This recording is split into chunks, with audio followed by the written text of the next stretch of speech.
In the year 1326 drinking water piping starts from Sangli neighborhood of Tehran. And until 1 year later, drinking water piping was done for 900 houses. The reservoir was a building to store water in the high season for use in the low season. If a water reservoir was built inside the city, the water reservoir would be located in such a way that it would be easy for people to access it. Reservoirs were not limited to cities and were built everywhere. Next to fields and gardens to water them. Roadside for travelers. And in the villages to meet the residents' need for drinking water. On the way from Yaz to Mibad. On the side of the road, you can see small mud buildings that are built between farms and each one has its own name. For example, Abul Mali Reservoir, there is an inscription with a poem upon the entrance of this reservoir. This type of reservoir can be found around the villages of Firozabad, Gardfar and Mars, Abrandabad, Ashkazar, Zarok, and Mohammadabad. There is a building in the village of Kormaizelia with a mosque tower and a water tank. The water reservoir is located under the tower and the mosque next to them is built linearly. They built reservoirs on the road next to Caravanserai or Sabat. Like Sabat Nusratabad, Nusratabad Sabat is a Sabat with 5 domes, and 2 barns, 2 rooms, and a reservoir with 4 windbreaks. The storage space, which was called the Kajne, was for storing water and was located underground. The way to access the Kajne was called Raychini and was built in 2 ways, sloping or stepped. Pasher, which was a room at the end of the Raychini for using the water in Kajne. Goltam, which was the location of the faucet in Pasher. Windbreaker, which was built to keep the water cool in the hot season. And the entrance. These 6 components are common to all reservoirs. The cylinder is the most repeated form among the water reservoirs. Although simple cube-shaped vaults or rectangular cube is also used. If Kajne was built in the shape of a cylinder, then its roof was made into a dome. And if it was a cube, they would make the roof flat.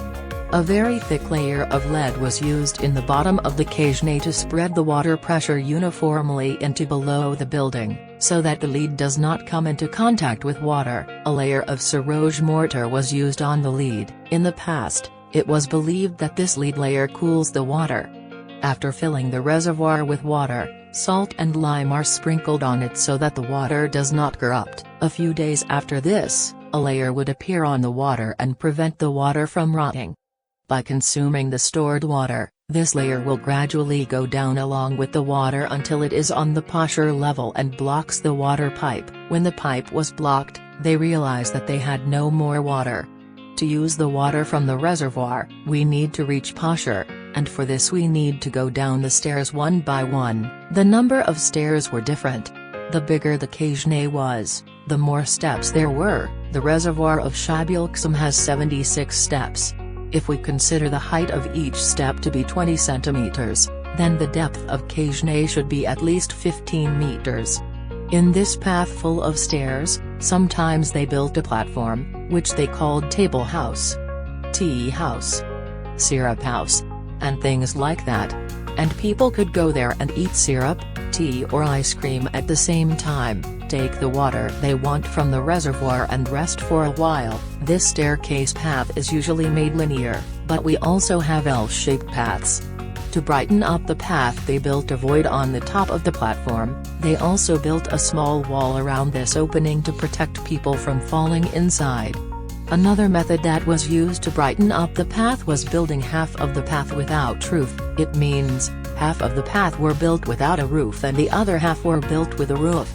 Sometimes they build more than one Raychini for easier access and sometimes to separate the path of Muslims from other religious minorities. Yazd Shish Bajir Reservoir has 2 Raychini.